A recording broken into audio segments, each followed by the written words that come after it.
figlio oppressi di plebe in catena, tanta ingiustizia dovrà ben finire. Se nostra vita è un calvario di pena, anziché schiavi è più fiero morir.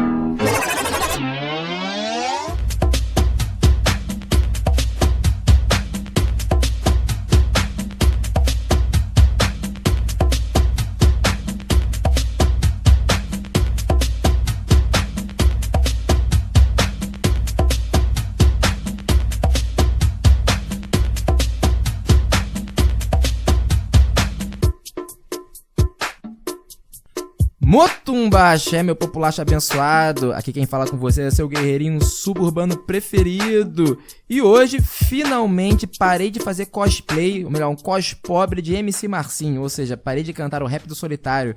Pois, enfim, estou aqui acompanhado da nossa Dora Milad residente, recém-chegada de suas férias profanas. Pois cada dia, cada atualização que ela fazia era um verdadeiro tapa na cara do proletariado cristão.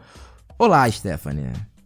Olá, Anderson, eu vou te dizer que o que eu não postei foi melhor ainda.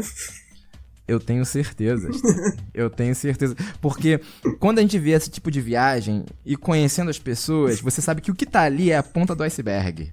Tá ligado? Assim, bom, sabe, eu não vou produzir provas contra mim, entendeu? Não Ninguém vou obrigado, contar de nenhuma situação constrangedora, embora tenha acontecido algumas, mas devo dizer que, assim, foram férias merecidas.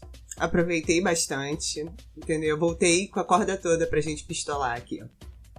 É a vida, né, minha querida? É a vida, porque agora a gente tá voltando pra essa realidade amarga e surreal que se tornou a vida do brasileiro médio e a vida do humano nesse planeta, né? Porque, enfim, se tem uma coisa que nos unifica como um todo, como uma população, estamos todos nessa barca e ela está afundando.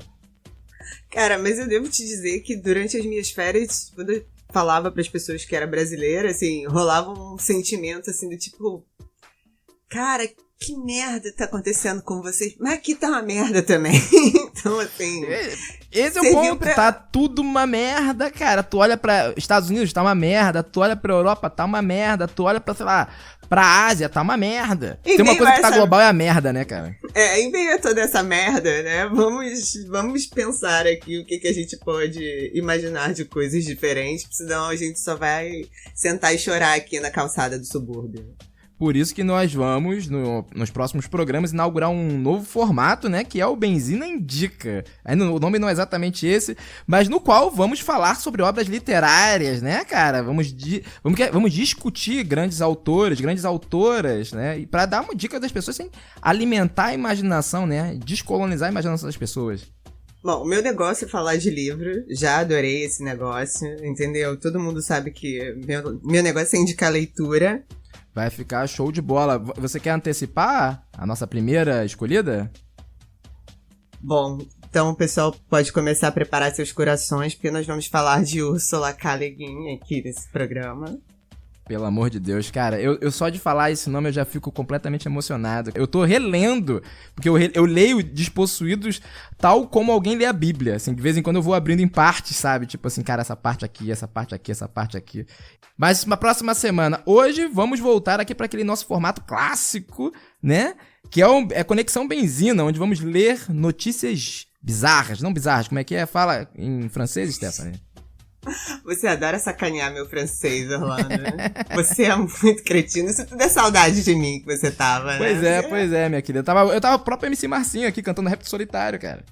Ah, mas vieram os amigos te socorrer, vai. Não mas é exatamente isso aí, né? O cara vai com os amigos ele pra trabalhar, vambora. Bom, então vamos lá. Nós vamos comentar os Fediverse pra eu me situar a realidade brasileira outra vez, né? Mas antes... Recadinhos da paróquia.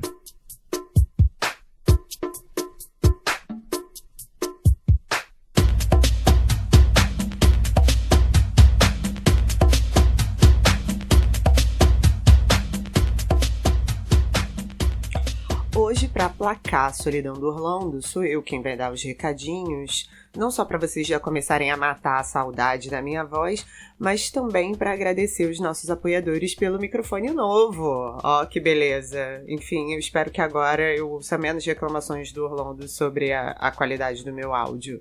Enfim, muito obrigada aos nossos padrinhos e madrinhas, né?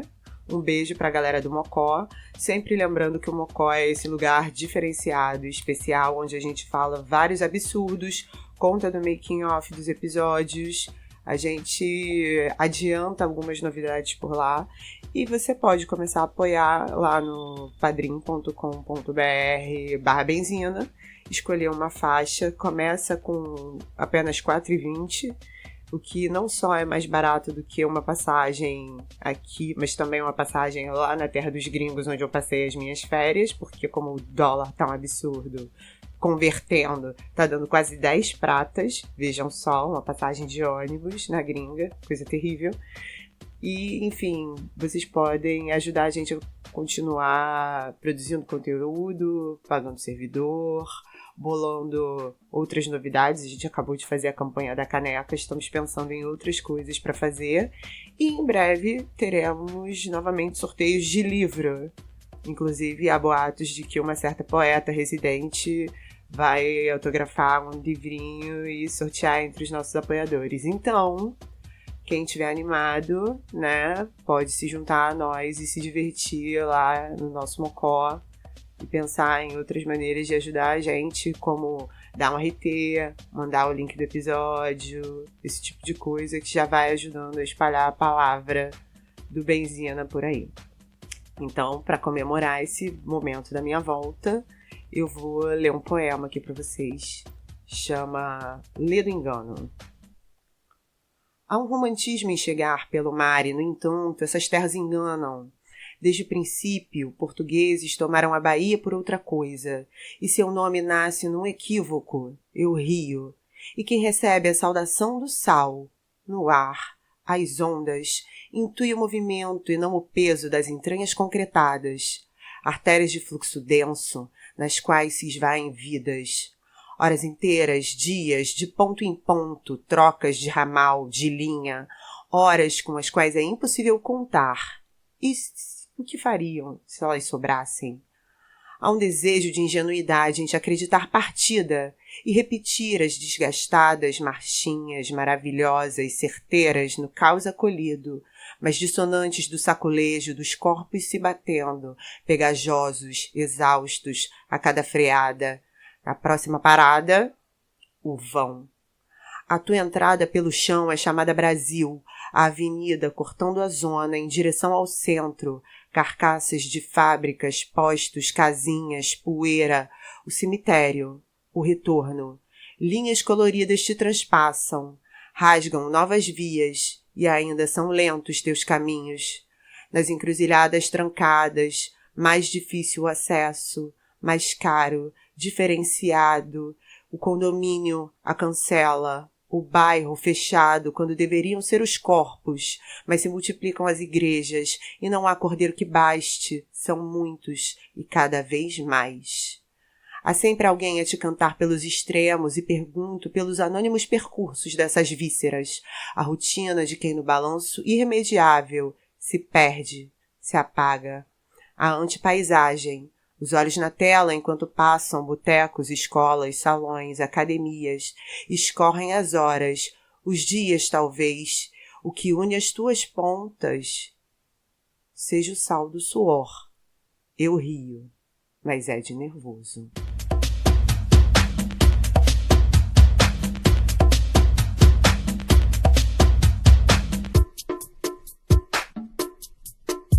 Então, minha Dora Milad residente, vamos começar com uma notícia na tradição do surrealismo brasileiro. A gente pode chamar o que o Brasil está inaugurando, o neossurrealismo tupiniquim? Porque tá complicado, né? A realidade brasileira se tornou mais surreal do que qualquer ensaio do Dali, né, cara? Ficou complicado aqui. Cara, vou te dizer que, assim, tá muito puxado, porque, sei lá, é o surrealismo distópico, talvez.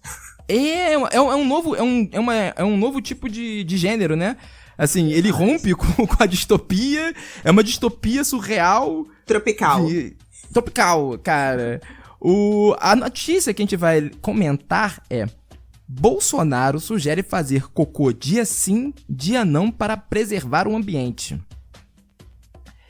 Ele também disse que a quantidade de filhos de uma família é inversamente proporcional à formação cultural dos pais.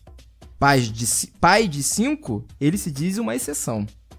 É interessante, né? Como é que tem esse aspecto, né? Mas enfim, Bolsonaro naquele já tradicional momento no qual ele caminha até o jornalista, né? E oferece ao jornalista pérolas, ou seja, na verdade, essas pérolas, vamos dizer, no qual ele defeca com a boca sobre os jornalistas, né? Porque é isso que a gente pode falar das suas declarações. Ele diz, quando foi questionado sobre preservação do meio ambiente, ele vira para um jornalista e diz: é só você deixar de comer menos um pouquinho. Você fala pra mim poluição ambiental. É só você fazer cocô dia sim, dia não, que melhora bastante a nossa vida também. Agora, o mundo, quando eu falei que cresce mais de 70 milhões por ano, é preciso de uma política de planejamento familiar. Não é controle, não. Você vai ler na capa da Folha amanhã que eu tô dizendo que tem que ter controle de natalidade. Porque a obsessão dele é essa. Enfim, e daí pra frente ele começa a falar sobre essa ideia de que é necessário que haja um controle na população, um controle no crescimento, né? Ele diz que não é controle, mas é, né? Porque a gente sabe quem vai ser as pessoas cuja capacidade reprodutiva vai ser afetada nesse processo. E ele diz: você olha as pessoas que têm mais cultura, têm menos filhos. Eu sou uma exceção à regra, tenho 5, mas como regra é isso. Bom, assim, mas aí a gente tem que considerar o que ele chama de cultura, né? É isso. Eu não acho que ele tenha. Eu não acho, assim. A gente já bateu no conceito de cultura aqui, já falou que cultura é um conceito racista e tal, mas que cultura que o Bolsonaro Só de estar tem? na cabeça... Não, só de estar na boca dele, ser acionada dessa forma, a gente já entende como essa noção de cultura que tá implícita naquele cultiver francês, né? Da ideia de cultivo de si, já é um mecanismo de inscrição de uma diferença racista. Né? Sim. Essa fratura nos sócios, onde existem os cultivados e existem aqueles que são os naturfolks, né? Tipo, as pessoas da natureza, né? Enfim. Só essa distinção já diz muito sobre o que ele quer dizer sobre o uso racista da palavra cultura. Mas eu quero levar para um outro ponto, Stephanie, que é o seguinte: tem 2 questões aí fundamentais para mim. A primeira delas é esse aspecto neomalthusiano do pensamento dele, que, enfim, que voltou a entrar na moda por conta do filme dos Vingadores, olha só.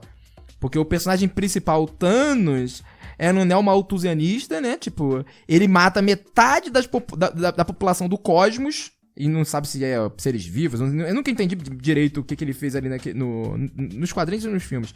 Mas ele mata, no quadrinho, no filme que tem essa desculpa, no quadrinho é porque ele quer agradar a morte. Mas no filme ele mata metade das pessoas, dos seres vivos do cosmos, porque ele estabelece uma correlação, né, entre recursos e desenvolvimento. Então ele tem que matar metade das pessoas para que as sociedades possam florescer, porque os recursos são escassos e coisas do tipo, né? E o Thanos gerou muita comoção na internet, o personagem. Vi muita gente, e não só nerds brancos, dizendo: ele tem um ponto, ele tem um motivo. Ele foi talvez muito extremo, mas ele tem um motivo, saca? Defendendo que de fato esse controle populacional é necessário. Vou falar disso. E o outro ponto é justamente a ênfase na agência individual para salvar o planeta, que também é um outro aspecto, né? Eu posso falar que tem uma questão de retenção anal muito séria. Mas é óbvio, né, cara? A retenção anal, o anal retentivo, na verdade, o sujeito de ultradireita, ele é sobretudo um anal retentivo, né? Ele é definição. Então você vai lá, anal retentivo, pô, tu olha pro Moro. Não é? Tem as pessoas que você olha assim, você já pensa que não vai no banheiro todo dia, né? Não, mas nem só isso. Tipo assim, tipo ideal, né? Como se os sociólogos sabem, tipo ideal não existe. Mas se existisse, seria essa pessoa, o Moro, né? Ele é o tipo ideal do anal retentivo. Saca? A personalidade dele, tu vê a personalidade do sujeito. É a personalidade anal retentiva, né, cara? Mas tirando essa obsessão anal dessas pessoas, que é impressionante, né? Como o cu é um problema pra eles. Pois é. Assim, eu vou primeiro pegar o ponto do neomalthusianismo, né? O neomalthusianismo, ele parte de um pressuposto muito equivocado, e eu faço questão de dizer isso, pois é um dos meus temas de trabalho, né? Pra quem não sabe, eu trabalho com mudança, minha vida na academia, minha última pesquisa na academia é sobre mudanças climáticas, o impacto das mudanças climáticas sobre povos indígenas. Mas uma das questões fundamentais desse discurso é que ele naturaliza um tipo de existência que não é do resto da população do planeta. Esse neomalthusianismo que é acionado hoje em dia, né, pra falar coisas desse tipo, ele pressupõe que todo mundo é um cidadão americano de classe média que tem o mesmo padrão de consumo do cidadão americano de classe média. A pegada de carbono de um cidadão americano de classe média equivale, sei lá, a 100 etíopes. Saca? 100 pessoas que moram no interior do Quênia, 1000, sei lá, não produzem lixo, não produzem impacto equivalente de um cidadão de classe média norte-americano com seu carro. Então, assim, quando você propõe um genocídio de escala global, é uma coisa que eu sempre bato na internet, as pessoas falam, pô, Orlando é muito chato. Cara, sou chato mesmo. Assim, isso não muda, mas não muda que eu tô certo. Que bom. Assim, que bom que você fez esse parênteses, porque tem coisa que não dá pra defender. Não, eu sei, tem dia que nem eu me suporto.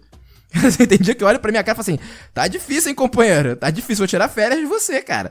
Mas assim, é aquele pessoal que toda vez que se depara com algum infortúnio causado por algum propinco, né, por algum vizinho, por alguma pessoa semelhante, diz assim, a humanidade tem que acabar, vem meteoro. Meu irmão, o que a humanidade tem a ver se o teu vizinho é um escroto? O que a humanidade tem a ver se os americanos, sei lá, são racistas? Saca? Tipo, o que os Aikewara tem a ver se nós brancos somos de bando de babaca? Esse que é o ponto. Esse desejo, esse ímpeto genocida que, sei lá, é uma tradição cristã, vamos contar, né, que o Demiurgo cristão, o tempo que dava errado, ele dava um wipe, né, tipo, ele dava, vamos dar uma limpada aqui pra ver, formatava o sistema, tá ligado? Formatava o sistema. Vou mandar um dilúvio. Cara, tipo, ele dava um formato de 2 pontos aí no mundo, né, pra ver se resolvia, vamos instalar algum novo sistema operacional. Cara, e é impressionante, assim, porque você pressupõe que a sua vida, a vida ao seu redor, ela é universal, e não é. Então, quando você vê essa pulsão genocida que o neomalthusianismo traz a rebote, né, e que fez com que muitas pessoas falassem, o Thanos ele tem um ponto. Não, ele não tem nenhum ponto, não tem porra nenhuma não tem nem vírgula ali. Cara, o ponto, a questão é, esse ímpeto é um ímpeto racista que mostra só a estreiteza do seu pensamento, que tende a universalizar a sua experiência medíocre, citadina, sabe? Mas olha só, Orlando, uma coisa que eu acho importante também é falar da lógica da escassez, né? Porque, assim, quando tem essa questão de que tem que acabar com parte da população para que certas pessoas tenham acesso a determinados bens ou recursos ou sei lá o quê, as pessoas não estão pensando que já existe desigualdade pra caramba, Exato. né? Que, assim, é isso que você tá falando. Assim, como se o fato de metade da população morrer, mas só que assim, a gente sabe que essa metade da população que vai morrer, no caso, já são pessoas consideradas vidas matáveis, Sim, né? Sim. Já são pessoas que foram desumanizadas. Então, a ideia, na verdade, essa ilusão de que, enfim, vamos nos livrar de todos os matáveis e vamos, né, viver com a plenitude do sonho americano. A conservação, né? a conservação do seu estilo de vida, no média. fim das contas, é isso. Só que, assim, isso não vai acontecer porque essas pessoas vão continuar pensando na lógica da escassez. Sim. Elas não conseguem pensar que as coisas precisam ser melhor distribuídas. Não. Enfim. E que é um aspecto interessante pra fazer uma ligação com a interpretação que a gente fez, você, sobretudo, e a Kênia, sobre o filme Us. Porque, exatamente, diante do colapso climático, as pessoas se tornam quase que imediatamente aqueles sujeitos do filme, os cruéis, né? Tipo assim, os mocinhos cruéis dos filmes de terror, né? Não, a gente pode matar metade da população pra manter nossos privilégios aqui. Então, pra que alguns vivam, outros podem morrer, né? Exato, né, cara? É impressionante como não é à toa que por exemplo, agora nesse massacre de El Paso, né, nos Estados Unidos, ficou evidente uma certa apropriação da alt-right norte-americana, né, dessa ultradireita norte-americana, do discurso ambientalista. Saca? Tipo assim, as pessoas estão usando o discurso ambientalista pra atacar imigrantes. Estão falando de colapso, de escassez de recursos, quando as pessoas não conseguem entender que é justamente o estilo de vida delas que cria escassez. Saca? Esse que é um ponto Exatamente. fundamental da parada. Um outro ponto, a ênfase que o Bolsonaro faz na agência individual, né? Basta você fazer menos cocô, que você tá ajudando a situação, né? Tipo, você tá realmente, você tá contribuindo bastante. Se tornando um anal retentivo. Eu acho que, na verdade, ele tava desejando que as pessoas se tornassem, sujeitos sem lábios, né? Porque é muito característico desses sujeitos de direita que os lábios deles são contraídos. Acho que é muito típico do anal retentivo, esse lábio contraído. Mas Eu achava que isso era só um traço de gente feia. Não, mas tu percebe que todos esses caras, todos eles são feios, mas tipo assim, eles têm o lábio some. O cara começa a falar Bolsomito, o lábio sobe, tá ligado? É tipo uma transformação. Não, eu já notei que sobe. Cara, mas, tem assim, eu não tinha feito associação com a retenção anal ainda. Eu tava achando que era só... Não. Era um traço. Não, tinha uma amiga minha, historiadora, Cecília Adão. Abraço, Cecília, que uma vez ela me falou uma coisa que é sensacional. Ela falou assim, cara, o corpo reflete a alma. Eu acho que é exatamente isso, cara. Tipo assim, tu vai vendo que... Não tem pessoas que são asquerosas. Tu olha pra pessoa, a pessoa é asquerosa. Você não consegue identificar exatamente o que é asqueroso nela, mas a pessoa é asquerosa. Saca? Sim. Então, assim... E é a alma daquela pessoa é asquerosa. Ponto, bicho. É asqueroso, ponto. Saca? Assim, tem alguns sujeitos da política que tu olha pra esse cara e fala assim, pelo amor de Deus... Pelo amor de Deus. Assim, né? Mas enfim, essa ênfase na agência individual é muito típica de uma certa metafísica liberal que sequestrou a libido da nossa revolta. Né? Que nos informa que basta você mudar seus hábitos, que já é um grande passo para a humanidade. Tipo, não, cara, seus hábitos de consumo... Né, representam, sei lá, nem quanto, acho que não é nem uma dezena, 10% do consumo de água, por exemplo, das coisas, sabe? O consumo de água vai pra indústria. Então, assim, a influência da sua agência individual no grande esquema, na big picture, né, é muito pequena. Ainda que seja necessário, obviamente, é muito necessário que a gente mude nossos hábitos, né, porque a partir da mudança dos nossos hábitos, a gente vai conseguir, talvez, né, forçar mudanças maiores, né? Mas esse foco na agência individual, ele é sedutor. E tu vê quando você, por exemplo, você vai ver... Eu lembro de uma discussão completamente infrutífera, completamente voluntariosa que teve na internet há poucos anos atrás, sobre as pessoas que não faziam xixi quando tomavam banho. E as pessoas que não faziam xixi quando tomavam banho foram demonizadas, sabe? Tratadas como inimigos do mundo. Assim, em algum momento desse programa a gente vai falar sobre o Tribunal da Internet, porque, assim... Sim. Muito me interessa esse assunto. Mas eu também acho engraçado essa coisa de como as pessoas têm uma certa dificuldade de entender a própria insignificância. Sim! Né? Assim, dado o mundo, a escala das coisas, a quantidade de água, todo o colapso ambiental... Vai ser você cagar menos e dar menos descarga que vai contribuir, entendeu? Esse pensamento, eu não sou porra nenhuma. Se olhar no espelho e falar assim, eu não sou porra nenhuma. Tipo assim, no big picture, né? Assim, se colocar... que é fundamental pra você entender a história que eu sempre repito. Ser toda, ser parte, né? Ser toda, ser parte, não é ser um. É ser toda, ser parte, meu querido. A soma de 100 é 1, como diz a música do Luiz Antônio Simas. Se colocar nesse ponto é muito importante, sobretudo para homens brancos, né? Isso é importantíssimo. Se olhar no espelho e entender isso. Mas o ponto é justamente esse.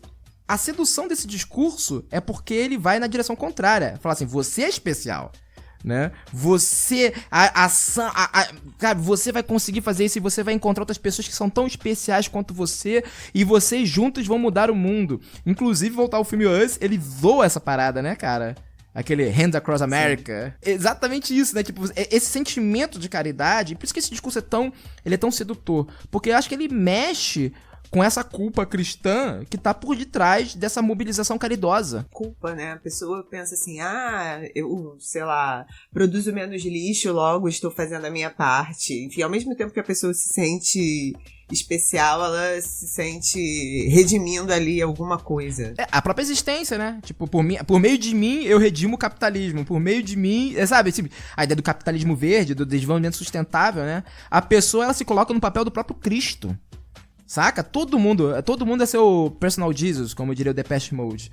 Assim, cara, mas não no sentido de você tá redimindo a existência. Então, por exemplo, por meio de mim, das minhas atitudes, os homens brancos, a existência capitalista, citadina está sendo redimida, pois eu sou um exemplo de como as pessoas podem produzir menos lixo, de como as pessoas podem ser menos ofensivas com umas às outras. Não, cara. Assim, primeiro, você tem que fazer essas coisas, sim, porque isso é ser parte, né? Esse fazer isso te torna todo, porque você está se tornando parte de fato. Isso é ter responsabilidade, isso é uma coisa. Isso não te torna especial. Isso não te torna especial, esse que é outro ponto, cara. Isso não te dá o direito de julgar. Exatamente. Porque aí tudo vira isso, né? Esse mecanismo do juízo, né? Tipo, a vontade do juízo. Tem aquele sujeito, que é um personagem clássico, o do Foucault, do Deleuze, que eles vão ensinar do sujeito que era incapaz de parar de julgar, que era um juiz que julgava dormindo, né? Ele acordava no meio da noite, tendo pesadelo, falando, eu preciso julgar, saca? Esse é o ímpeto, esse sujeito, carregamos esse sujeito dentro de nós, né? E a internet polariza isso de tal maneira, no qual pessoas que fazem xixi, não conseguem fazer xixi no banheiro, são foda, estão destruindo o mundo, tá ligado? Ou pessoas que, sei lá, se manifestam contra... que acham... não vai resolver nada, banir o canudinho. Pois é, né? Nossa, eu vi várias pessoas que falaram sobre, gente, o canudinho é o de menos serem execradas, assim, chamadas de, enfim, irresponsáveis, inconscientes. Isso já nos discursos, por exemplo, teve durante a Copa do Mundo, no Brasil, teve um artista famoso... e enfim, eu me meti numa polêmica, pois se não for polêmica, eu não consigo ver uma polêmica que eu não falo, deixa eu me meter pra falar merda, né?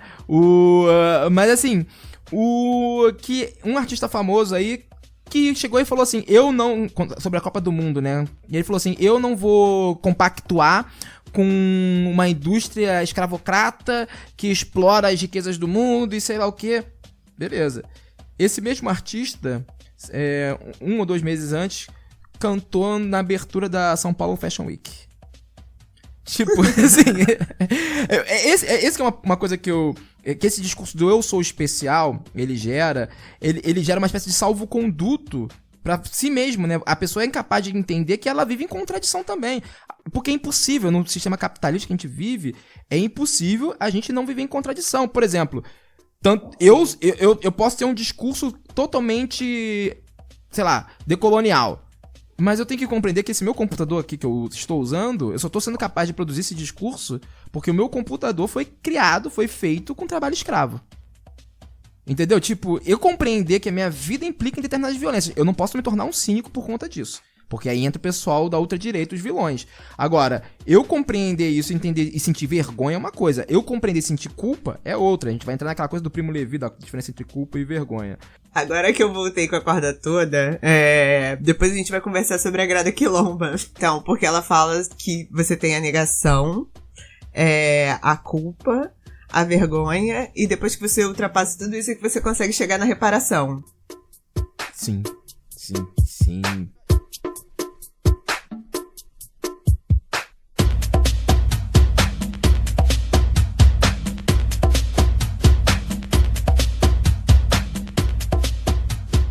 Então, minha Dora Milaje, agora vamos para a segunda notícia, que inclusive faz um link com a primeira,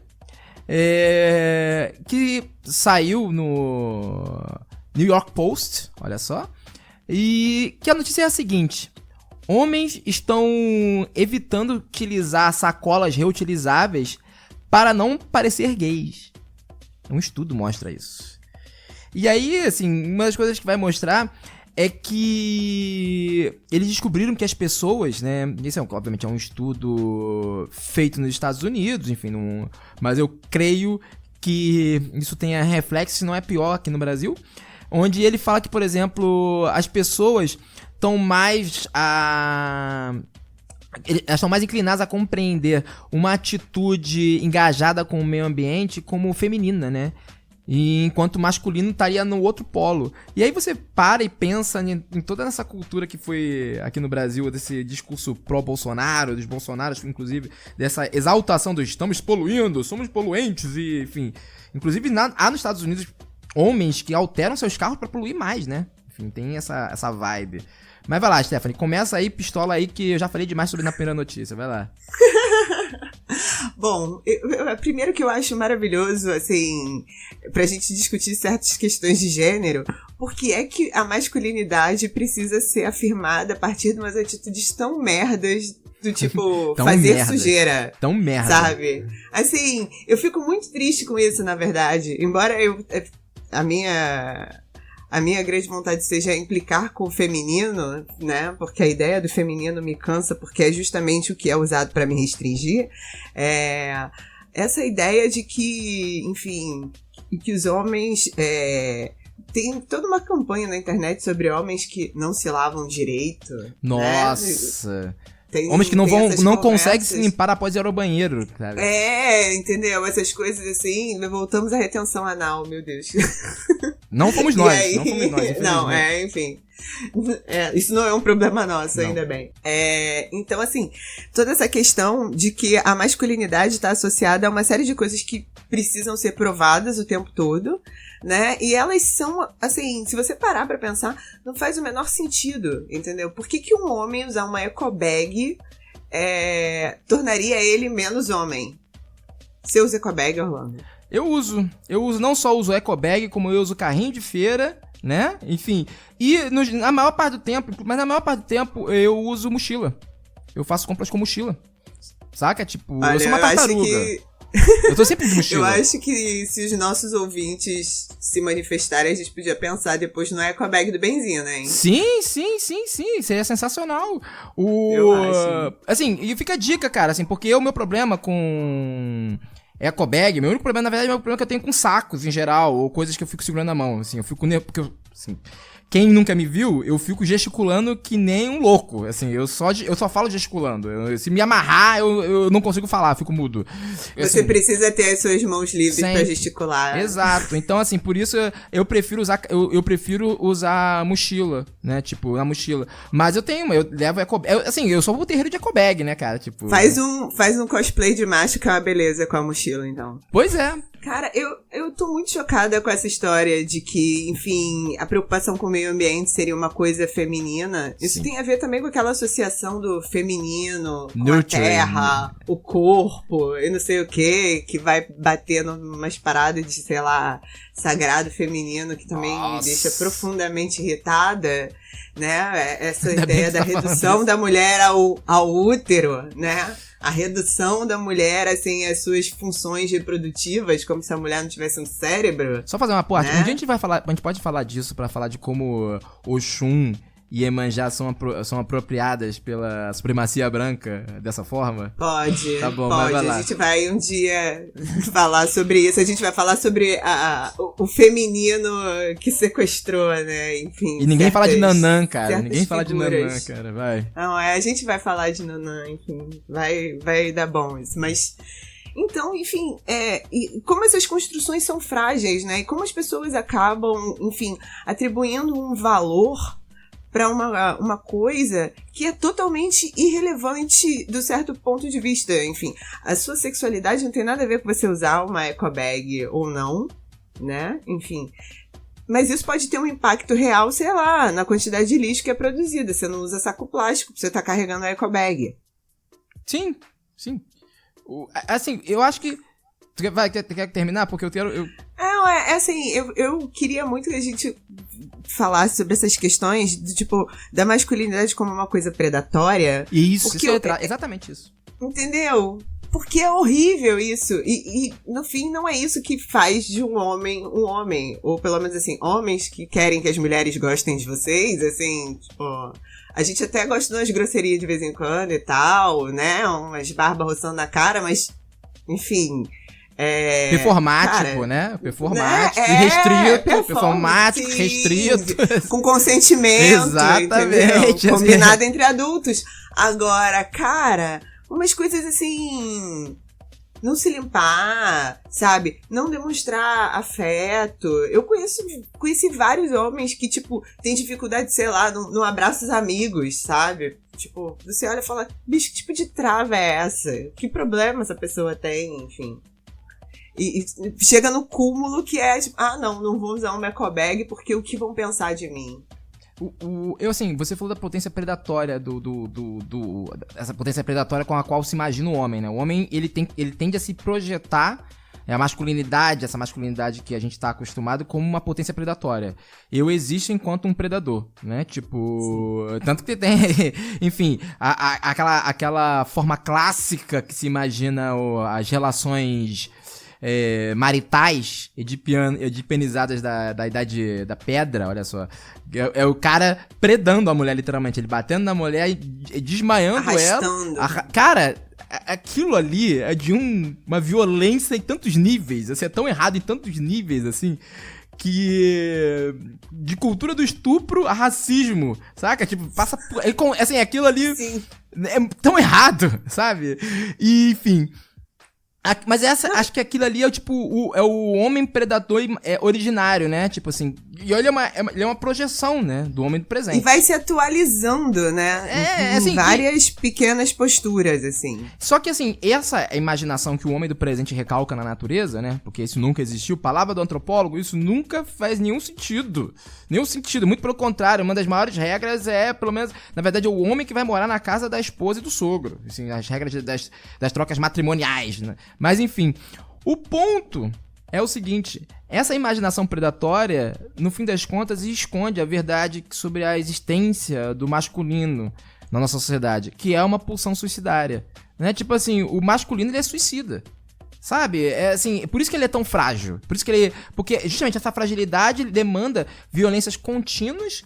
Por exemplo, isso tem um reflexo do tipo, o cara reclama de dor, ele não vai no médico.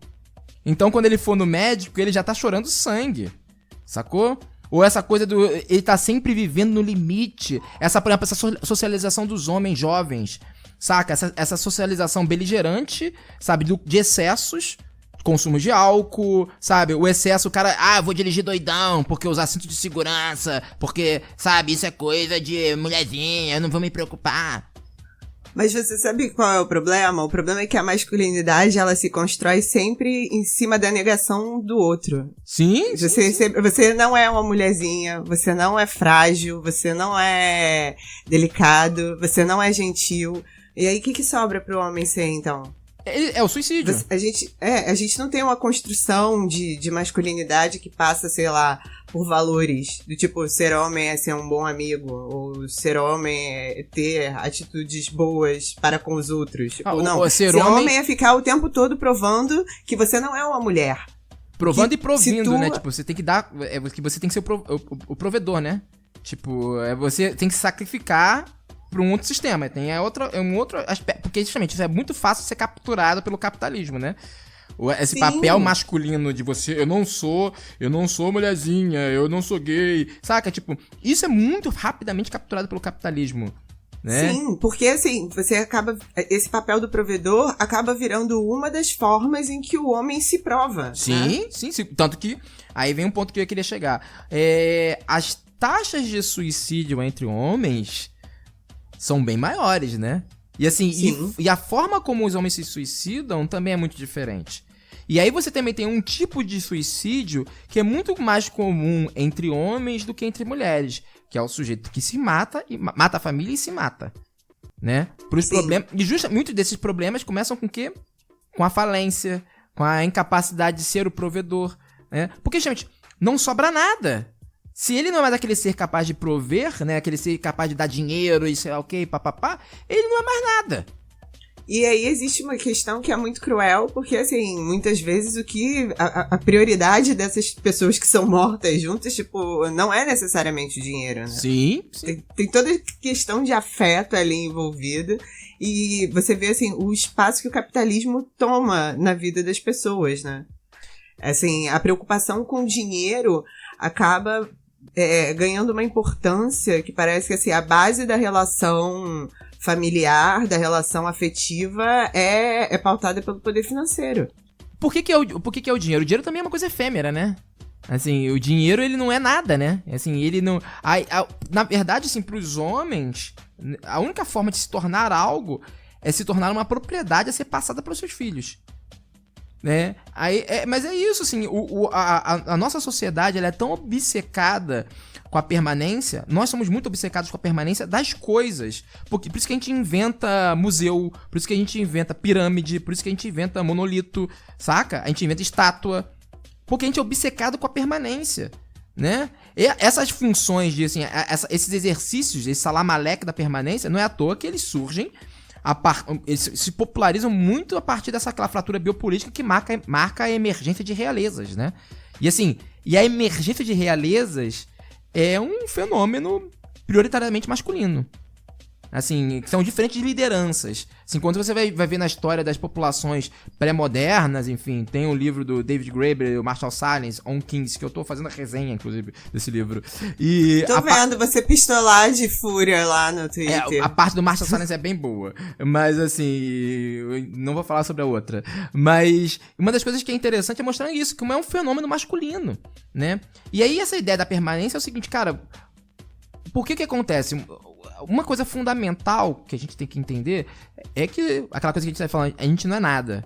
Nós estamos aqui de passagem, né? Tipo, porque acredite você ou não numa outra vida, você tem que compreender que você tá aqui de passagem, meu querido. Assim, no máximo aí você vai ter uns 100 anos, sei lá, e olhe lá, né? Tipo, de vida. E aí, cara, isso gera na nossa sociedade um problema, né? A gente tem um problema de encarar a finitude da existência, né? E o que a gente tenta imaginar? A gente tenta produzir uma permanência de alguma forma. Para esses homens, para os homens da nossa sociedade, a permanência é poder dar uma herança para os filhos, é poder produzir propriedades, né? Por isso que esse acúmulo... E aí vem uma outra ponta. Esse acúmulo tipicamente masculino do patriarcado euro-americano, né, cara? Então, vou voltar na Grada Quilomba, que tava falando que a nossa sociedade pensa de um modo falocêntrico, e ela fala sobre o acúmulo das coisas, né? A sociedade falocêntrica, tipo, tudo cresce de uma maneira vertical. É exatamente isso, cara. E assim, você vai acumulando pra cima, né? E é bem curioso isso. Mas, enfim, e eu fico pensando nisso, cara, o quanto se perde, sabe? O quanto os homens perdem da própria experiência porque estão confinados nesse tipo de mentalidade. Sim. Porque eles não refletem acerca da própria masculinidade e do que eles estão perdendo ou do quanto eles sofrem e talvez não precisassem sofrer tanto, porque certas coisas, assim, é claro que existem mulheres que ainda estão pensando dentro de uma estrutura patriarcal, mas eu conheço várias mulheres que não se preocupam com uma série de questões, tipo se o cara ganha mais ou não, enfim. As mulheres, assim, conheço mulheres que ficam muito felizes de arrumar um namorado que vão ao médico, porque elas não precisam ficar enchendo o saco deles, do tipo, e aí, foi ao médico? E aí, se cuidou? E aí, tá comendo direitinho? Porque você acaba virando mãe do cara também, ponto. É esse outro ponto, né? Tipo assim, por isso que a função da mãe é importante nesse universo, né? Esses caras precisam de uma mãe, né? Tipo, porque eles sabem que a existência deles sozinha não dá certo, né, cara? Esse é bizarro, porque você faz essa coisa o que não se deixa de aproveitar, né, cara? Assim, eu já falei isso aqui uma vez, eu tenho um pai que quebrou, né? Quebrou no sentido mental, né? Enfim, por conta dessa pressão da masculinidade. Assim, e é muito comum, assim, esses casos de alcoolismo, de dependência química, ou pessoas que simplesmente enlouquecem, depressão. Homens deprimidos que só vão descobrir que estão deprimidos quando estão, assim, muito mal. Sim. Eu mesmo demorei anos da minha vida pra compreender isso. Assim, ainda tô compreendendo essas forças que me atravessam. Mas o ponto é justamente isso, assim, porque essa pressão que você sofre na sua socialização, né? Porque é uma coisa que é importante também dizer, que as pessoas não reproduzem isso porque elas são malignas ou completamente imbecis. Não, cara, a socialização é um negócio muito forte, assim, você simplesmente é incapaz de pensar de outra forma. Você é incapaz de experienciar a vida de outra forma. Sim. Enfim, a descolonização não é um processo simplesmente de conversa, né? Nessa é uma questão de bom senso. Eu troco uma ideia, leio na internet, pronto, tô desconstruído, acabou. Valeu. Não é assim, cara. Assim, é um processo contínuo e muito lento. Então, assim, lutar contra essas forças é algo bastante difícil. E uma das questões, assim, que eu acho que é interessante é que quando você começa a lutar contra elas, você começa a ter outras formas de prazer, outras formas de experiência na vida, produção de vida no sentido, sabe, do Spinoza, saca? Você começa a produzir sua vida de outra forma. Você começa a deixar o seu corpo ser atravessado por outros afetos, que não esses afetos tristes. E aí que vem um ponto fundamental. A coisa que o Spinoza falava sobre os afetos tristes, né? Porque é por meio desses afetos tristes, dessa questão de você é reduzido a uma coisa, você é reduzido a um, sei lá, um provedor, você é reduzido a uma máquina de guerra, que é a pulsão masculina, né? Tipo, isso só culmina em tirania. Isso só vai terminar na tirania. Não existe outro caminho possível. Isso nunca vai terminar em outro lugar. Saca? Você nunca vai produzir uma vida plena, sabe? Com liberdades desse jeito. A máquina de guerra, ela sei lá, vamos recomendar Clastres, vamos ler o Infortúnio do Guerreiro Indígena aqui pras pessoas, onde essa máquina de guerra vai acabar. Sabe, sobre os guerreiros indígenas que se matavam literalmente pra guerra pra morrer, porque eles estavam numa pulsão destrutiva. Quando você pensa, por exemplo, em como alguns povos indígenas ou alguns povos africanos pensam a ideia de prosperidade, né? O que torna uma pessoa rica, na verdade, é ter muitos filhos e ter uma terra muito fértil. Tipo, a lógica de produção de vida é totalmente diferente. Não que não exista uma disputa de poder, existe, enfim... existem tiranias ali também, mas a lógica não é, enfim, acumular as coisas, mas assim, ter pessoas à sua volta, ter influência, dialogar com os outros, estabelecer alianças, enfim. Acho que quando a gente começa a descolonização, a gente começa a pensar que, na verdade... O que a gente vê, tanto nos papéis de gênero quanto nas possibilidades do capitalismo, é um negócio muito rasteiro, cara. Sim, mas é que tá o ponto. Como é que é? A felicidade tá numa nota de 100, né? Tipo, tá numa nota de 100 a felicidade? É isso? Sabe? Pro capitalismo é isso. A felicidade tá numa nota de 100, uma coisa tão efêmera como uma nota de 100. E as pessoas às vezes têm uma nota de 100 e não sabem o que fazer com ela, o que é mais triste. Tem uma coisa, acho que é a frase do Benegão, né? Se você acha que a liberdade tá num carro importado, as bolas foram trocadas na sua frente e você não percebeu, né, cara?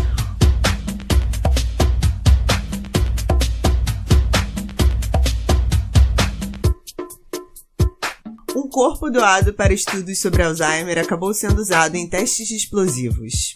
Um centro nos Estados Unidos foi processado por uso indevido de corpos doados, chamando atenção para a falta de regulamentação do setor. Um homem que doou o corpo da mãe para o que acreditava ser uma pesquisa sobre Alzheimer descobriu mais tarde que o cadáver foi usado para testar explosivos. Mas afinal, o que acontece com um corpo que é doado para a ciência? Caraca, cara. Cara, eu acho assim, essa notícia, ela trata de vários assuntos que eu adoro. Um deles é primeiro de tudo, que é a dificuldade dos seres humanos de lidar com a morte. A gente falou, né, na notícia anterior, inclusive, né? Pois é, mas é porque, enfim, você vê que hoje, assim, a gente voltou, mas a gente voltou, né, alinhadinho. Sim. Enfim, além das dificuldades da pessoa aceitar a própria finitude, a gente também tem a dificuldade de lidar com o luto, com a perda, principalmente das pessoas que a gente ama. E por outro lado, a gente tem o capitalismo que constrói toda a indústria em cima da morte.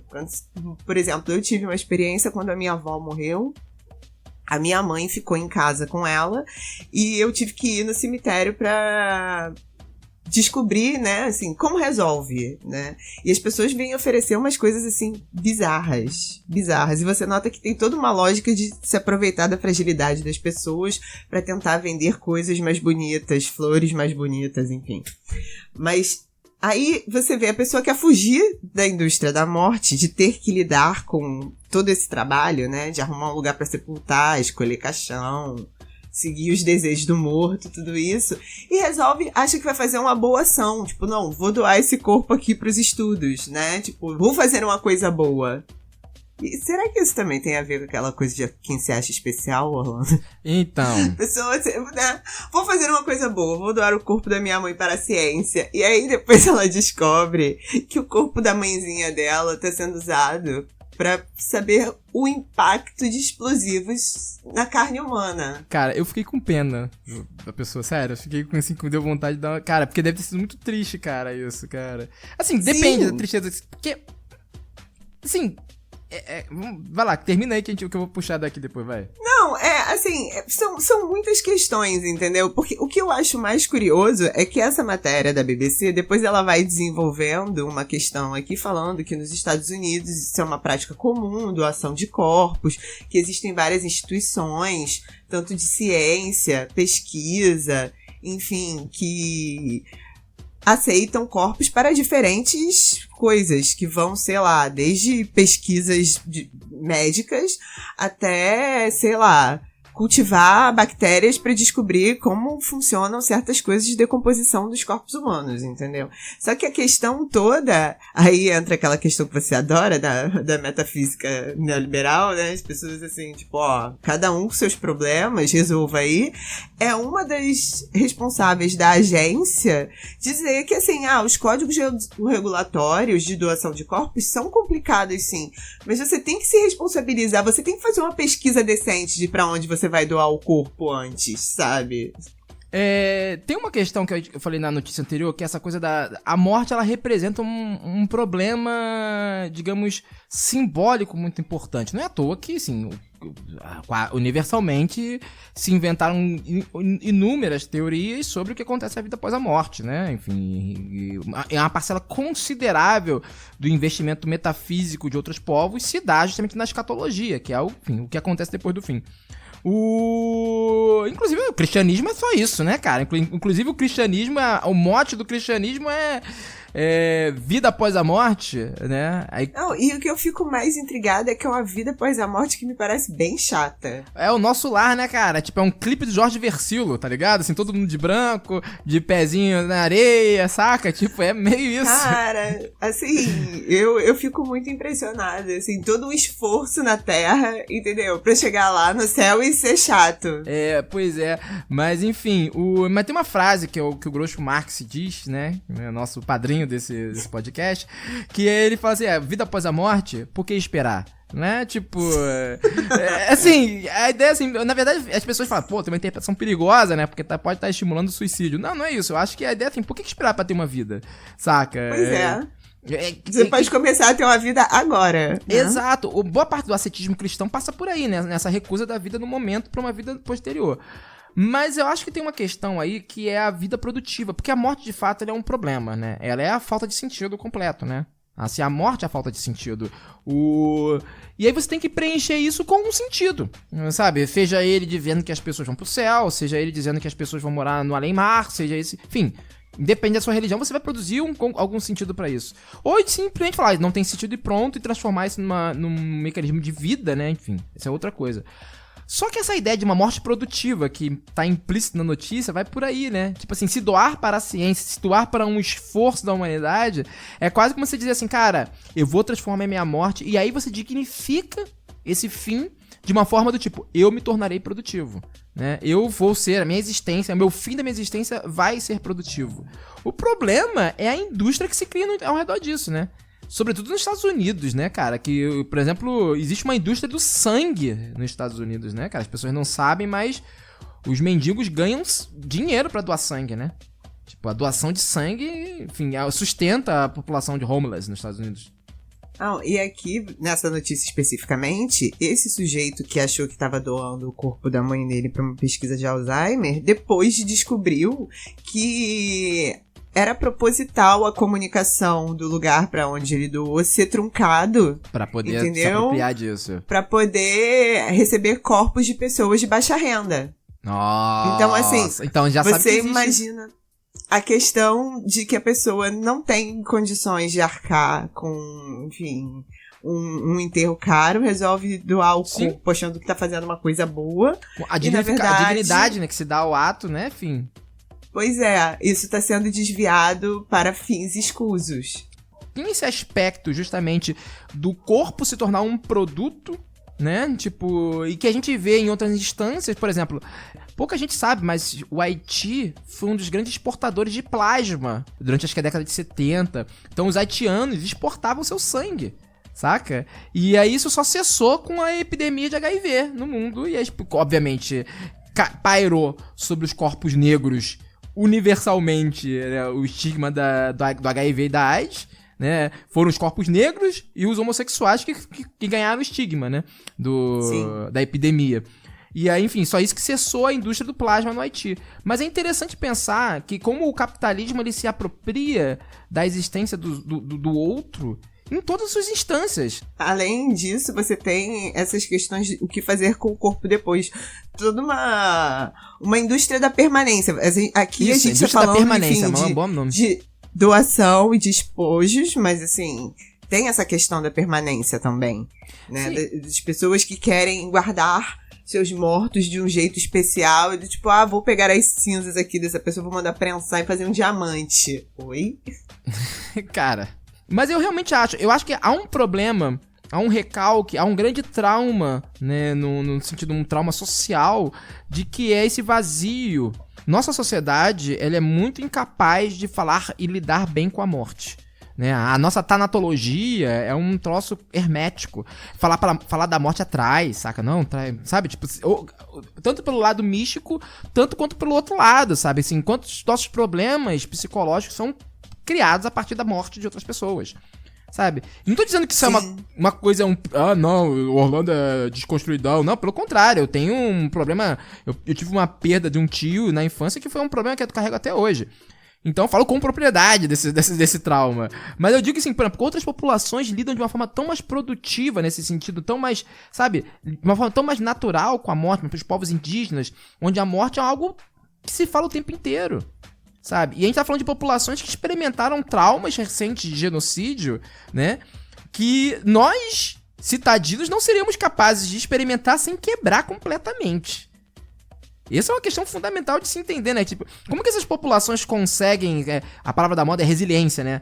A resiliência dessas populações diante de grandes tragédias se dá, inclusive, por conta da sua tanatologia, sabe? Dessa capacidade de lidar com a morte, com a destruição, com o fim da existência, de uma maneira mais saudável do que a gente... Claro, isso não anula em nenhum pinto a violência que eles sofrem. Não é isso. Eu tô falando que a resiliência, a força deles para lidar com esse processo é de outra ordem. Mas eu acho que tem uma questão aí também, Orlando, que é sociedades que discutem a morte, elas também estão pensando na fragilidade da vida e na importância de viver a vida. Sim. Porque assim, enquanto a gente finge que a morte não existe, trata a morte como um tabu, na verdade a gente tá se enganando. Sim. Né? Tipo, a gente não vai discutir aqui que a gente é mortal como se a gente não pudesse morrer amanhã, entendeu? Espero que não. Espero que a gente grave muito podcast ainda. Mas, viver uma merda, enfim. Mas a alternativa parece que é pior. Então. Mas aí, eu não acho a vida uma merda, não. Fale por você. Mas, enfim, tá difícil. Mas, tipo, minhas férias provaram que a vida é boa. Eu ainda tenho esse quentinho no meu coração. Mas a gente não encarar a fragilidade da vida, não encarar a própria mortalidade, gera esse tipo de problema. Sim. Né? Assim, desde a gente não viver o luto das coisas direito, né? Não saber lidar com a perda, não saber lidar com saudade, enfim. E aí essas questões de trauma que você falou, de questões ligadas à morte dos outros, mas da gente não parar pra pensar na nossa própria responsabilidade em viver a vida do jeito que a gente quer. Sim. Né? Então, mas eu acho que tem uma coisa aí que essa fragilidade da vida implica em algum nível, que quando você de fato pensa que sua vida é frágil, que amanhã você pode morrer, né? Você tende digamos, a priorizar mais a si mesmo, né? O cuidado de si, né? E não postergar aquilo que você, sei lá, aquela coisa assim, vou trabalhar... pra me aposentar, e quando eu me aposentar eu vou poder curtir a vida, sabe? Ou, vou viver a minha vida pra postergar sei lá, uma existência no pós-vida, né? Que, enfim, o discurso, a metafísica cristã implica nisso. O ponto, né, é assim, o gozar, e por isso que eu falo essa coisa do gozo, né? Como o gozo não é sempre importante salientar, o gozo não é o gozo sexual. Não é só o gozo sexual, saca? Tipo, inclusive essa sacralização do gozo sexual é uma outra questão que a gente vai abordar em outro programa, que eu acho importante, enfim, falar dessa sacralização, dessa exacerbação do gozo sexual como uma coisa, enfim, de outro mundo. Mas o ponto fundamental, até assim... pode ser, mas não sempre, né? Pois né, cara? Todo dia, assim, né? Se a sua liberdade se limita a isso, acabou, cara, enfim... Enfim, existem outras liberdades que são importantes, inclusive a de, tipo, se liberar de não ser uma máquina de desempenho, né? Isso, também, A gente vai falar... Um dia a gente vai encontrar a notícia certa pra trabalhar esse aspecto, né, cara? Mas o ponto é assim, que o gozo como no sentido pleno de gozar a vida, e gozar a vida não é ser um playboy, não é isso.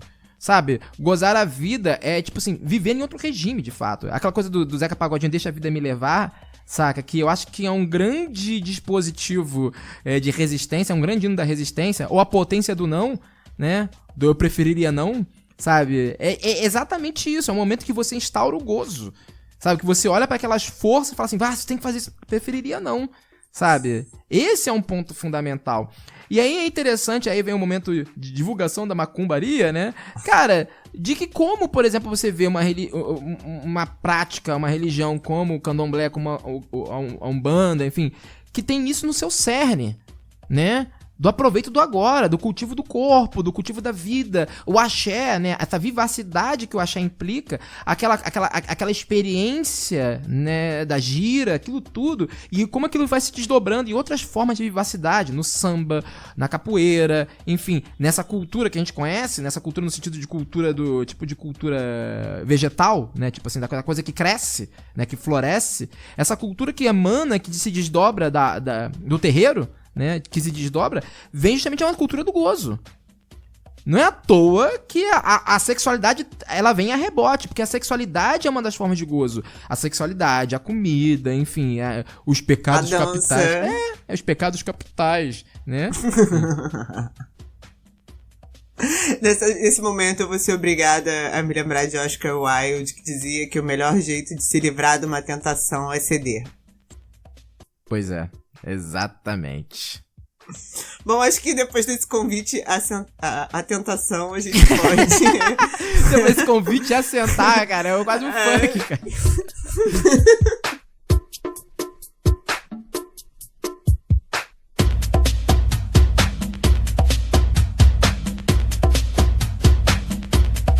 Finalizar esse programa com a nossa tradição recém-instituída de recomendação, né, de trabalho de casa, de leiturinhas, ou a filmes, ou coisas do tipo.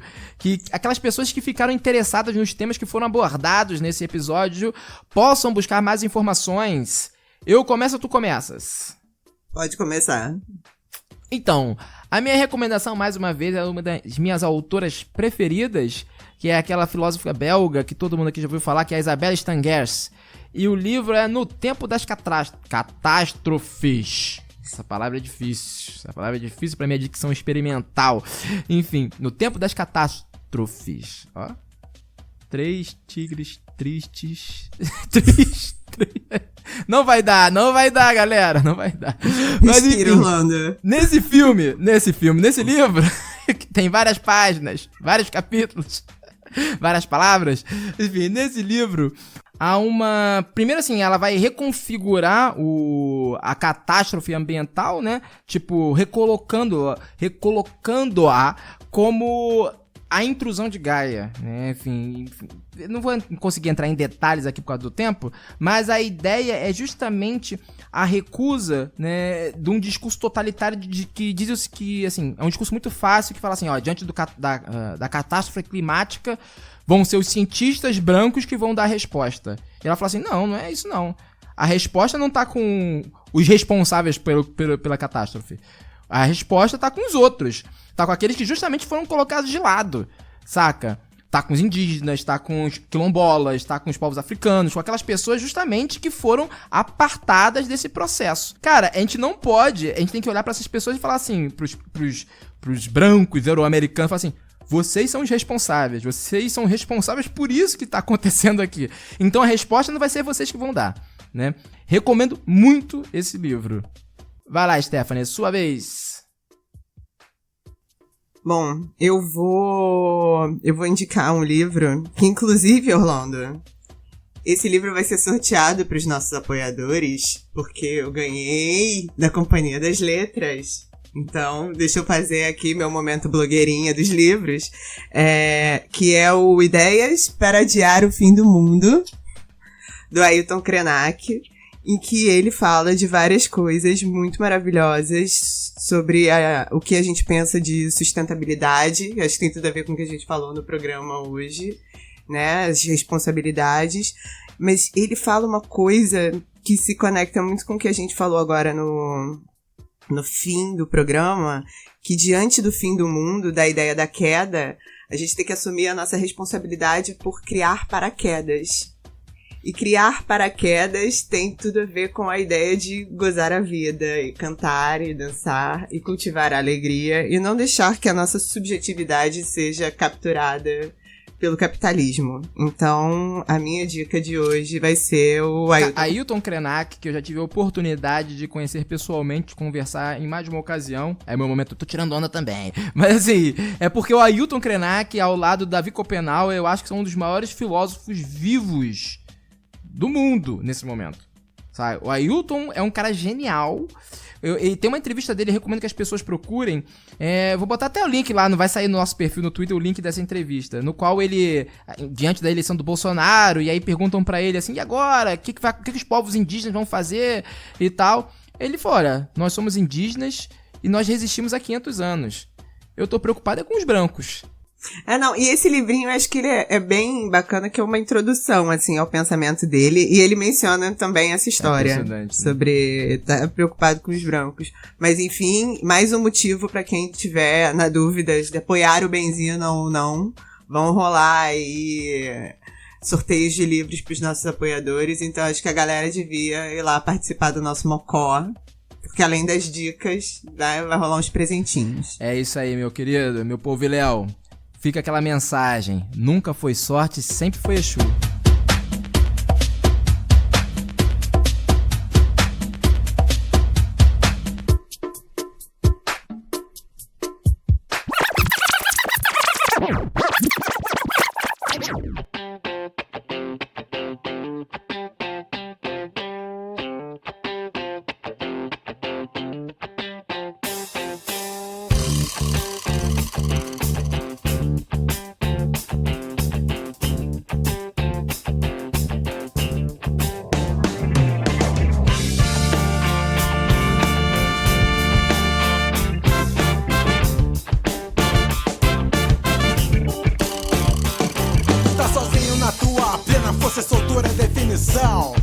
Essa é sua decisão. Pros outros cê tá à toa, mas sua cabeça não para, maquinando qual será a próxima parada. Na mente a necessidade de ser coerente, nas vezes o sangue determinado a não sair da corrente. Muitas ideias na cabeça, pouco dinheiro no bolso. Pode crer, compadre, tu é funk até o caroço. Até o caroço. E vamos que o funk não pode parar.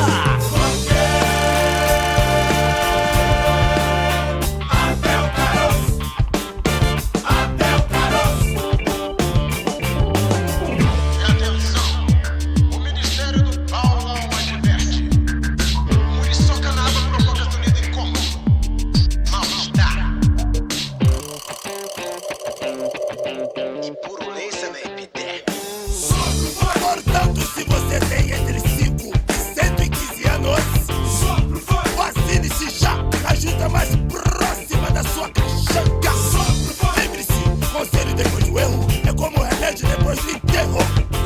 E falando nisso, meu compadre Pedro, funk representante do manifesto